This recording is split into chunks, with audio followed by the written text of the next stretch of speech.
all day, you tried to work with the children to be what you're supposed to be at home and all that, but to be able to come here and finish my degree. I tell people I squeezed 4 years into 10. So, but I was born in Louisiana, raised in Arkansas, so that in itself is an accomplishment. So I appreciate that. I want to thank Dr. Cook for having me here, and thank John Clem for the idea of putting this on. 17 years, which is incredible. You know, not many things last that long, so we're appreciative that that's been able to do that. But most of all, I want to thank those of you that have served or serving in the military and the families who have someone in harm's way or have lost a member serving our country. While this day is certainly set aside to remember those that have served, I think they're best honored by General George Patton's analysis of Memorial Day when he said, you know, we should not mourn the soldiers who died in the battlefield. We should thank the good Lord that they lived. And isn't that true? Thank goodness for those that lived and fought. And I certainly agree with that and believe that. You know, we passed some landmark legislation last session on pro-life, on saving babies, and taking care of moms. And I told people many times that had I not ever done anything else in the legislature that was able to vote on that bill, it would have all been worth it. And that's true. And the reason that so many of you have served and fought is for the people that aren't even born yet, for the little babies that are still in the mommy's womb, for the people that are going to be born in the future, and to be able to take a small part in making sure that they have the chance to be here, right alongside you. It was an honor for Senator Paxton and I and our colleagues to do that.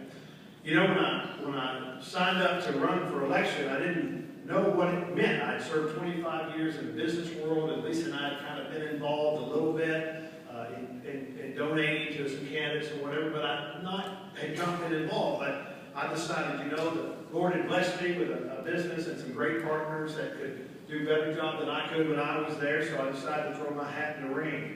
And little did I know that it would lead to being asked to be able to speak like this. This is truly one of the great honors of my life, and I want to thank you again for allowing me to be here. You know, memorial to me means honor.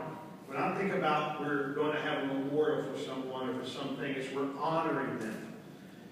And that is the fitting description of what we're here to do today, and for all these brave men and women who have given the ultimate sacrifice. And as I sat down a few days ago to write out my thoughts on what I would say, I began to think of what these soldiers were thinking as they entered their final moments of life. For some, I believe they were only thinking about what lay ahead of them on the battlefield. For some, I believe they were thinking about their families. And for many, I believe they were thinking about the normal things of American life.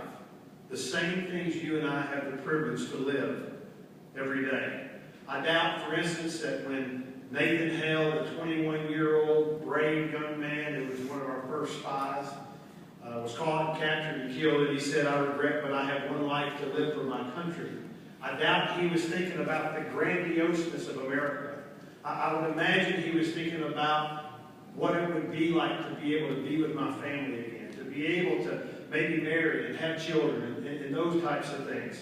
I believe that's what makes America great. I think about the first casualty of our independence, Crispus Attucks, who in 1770 was killed in what we would come to know as the Boston Massacre. What was he thinking that day when he stood for freedom against tyranny? I doubt his thoughts were large or far-reaching. I would imagine they were more focused on a better life for him and his family, to stand up for those that he loved. I think about the most recent Texan who gave his life for his country, PFC Chandler Christian, who's 20 years old, was killed in battle in Afghanistan, April 28th of this year. I would imagine that Christian Chandler was not thinking about what was going to happen to the country of Afghanistan. He wasn't thinking about what it meant to a presidential election. I would imagine Christian, in his last moments, could have been thinking about what it means to be able to be back with his family, to be able to travel freely within a country, to be able to go to a movie, to be able to have a barbecue. I believe that he was thinking about the things that you and I know as the American life. As we go down through history, from the winter in Valley Forge to the blood-filled roads of Antietam, to the trenches in World War I in France, to the beaches of Normandy, to the freezing cold winters near the DMZ in Korea, to the sweltering rice fields in Vietnam, to the battle for Baghdad, and to the liberation of Afghanistan. The men and women who laid down their life were much like you and me. Americans by birth or by choice, fathers and mothers by grace, sons and daughters by a miracle of God. What made them different is that they were soldiers of duty and reluctant heroes by sacrifice. What makes our military heroes so great is they're not fighting for a king or a dictator. They don't fight for riches or accolades. They don't fight for extreme ideas. They don't fight for power or dominance. They fight, you see, for the everyday. They fight and die for the simple. The men at Valley Forge weren't fighting to take over England. They were fighting to live their lives with their families as they saw fit. To farm, to craft, to construct, to worship. The men lying in the road at Antietam were not fighting for or against slavery or states' rights. They were fighting to be able to go home to their brothers and their wives and their children so that they could live the peaceful life that they dreamed about. The men in the trenches of World War I in France and the beaches of Normandy weren't fighting against Germany. They weren't fighting for our allies. They were fighting to be able to play baseball back home, to buy that small farm on the edge of town, or to continue preaching to that small congregation. The soldiers in the cold of Korea and the swamps of Vietnam were not fighting against the evils of communism. They weren't even fighting for capitalism. They fought for the simple joys of freedom. It's not so much to rid the world of extremism that we have fought in Iraq and Afghanistan as much as it is to allow our families back home in America to go to work, or out to dinner, or to a picnic, or on a vacation without fear. You see, what makes America great is that as a nation we were founded out of a love and respect for God Almighty. And that reverence to Him has shaped us to treasure most of those things that cannot be measured by territory, by gold, or by having subjects of an earthly kingdom, but to treasure the simple things of life, the love of a child, an evening walk with our wife, the opportunity to succeed or fail, the crack of a baseball hitting the bat, the smell of good Texas barbecue, the birth of a baby, or the stories of a grandfather. America's been successful for many reasons, but I submit to you today that one of those reasons is that our heroes fight for what they know to be true, for what they can visualize about those things dear to them. You see, they fight for the American way of life. The first American in my family to fight for this country was my grandfather, 8 generations removed, Colonel William Mills Travis, who served with fellow Carolinians in the American Revolution. I have a copy of his pay stub. And it's obviously with great pride. I'm sure you have many of those similar stories.